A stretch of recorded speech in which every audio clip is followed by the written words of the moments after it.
In this video I will show you the improved Plague Battle Mage. It's a build that can cast multiple types of high damage plague spells, but at the same time can also take a lot of hits, having the best defense in the game. It can pretty much one-shot kill everything in the game. I will show the full build at the end of this Crucible run. With the last patch they nerfed the focus gain on damage dealt, and the focus potion that now gives 150 focus instead of 300. So I thought to myself that if they nerf the focus, let's improve the survivability of this build. Being a tank, I can also go full on bonk style with my staff, and as you can see, basic attacks with it gives me an insane amount of focus. With this build, if you run out of focus, just hit them with the stick and the focus will be back. The stick itself also does a lot of damage and has a nice attack pattern. Now the spells can one-shot kill almost everything.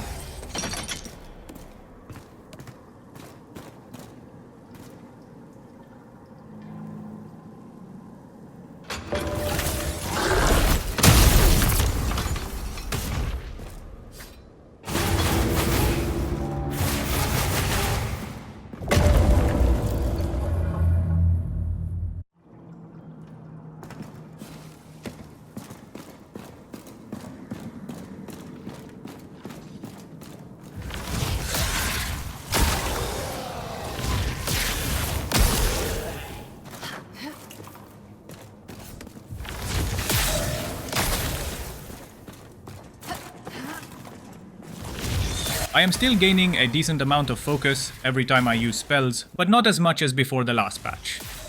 Patch 1 also nerfed the gain health on damage dealt, basically the lifesteal. But I found a build that doesn't care and will still lifesteal like crazy doing high amounts of damage. It will be a dexterity tank ranger build. If you are interested in that, consider subscribing and keep an eye out for when I post it.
As you can see, I can take a lot of hits and my health barely goes down.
no rest.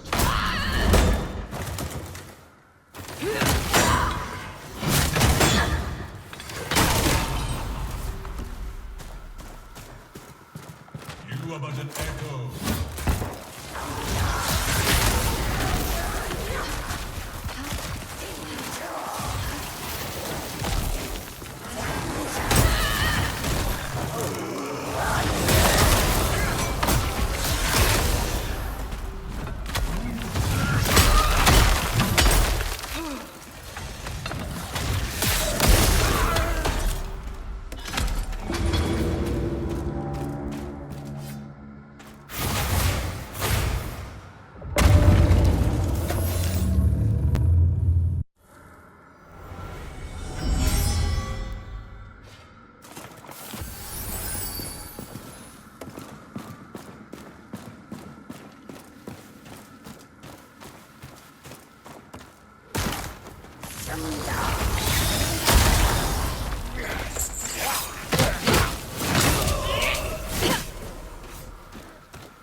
Okay, let's start with the main weapon, False Truth.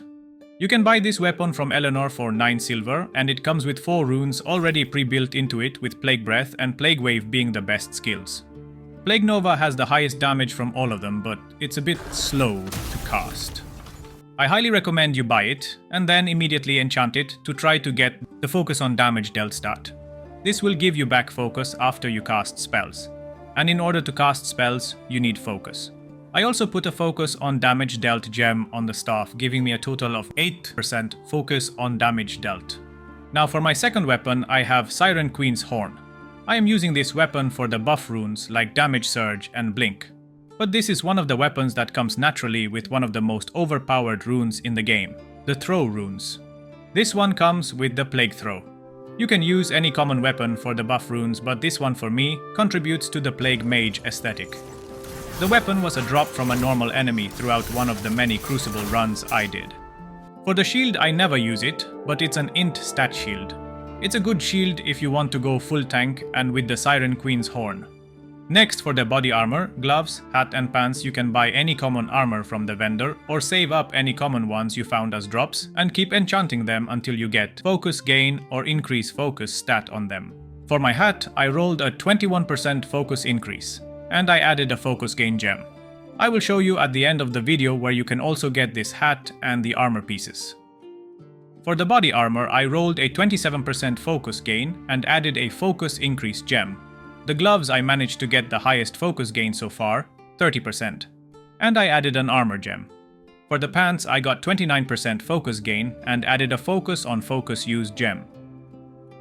I think, from all the rings in the game, the Fierce rings are the absolute best rings you can find, as not only will they give you overall damage dealt increase, but also give you armor increased.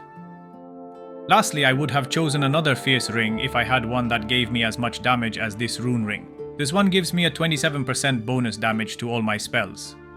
Now, how can you find these rings?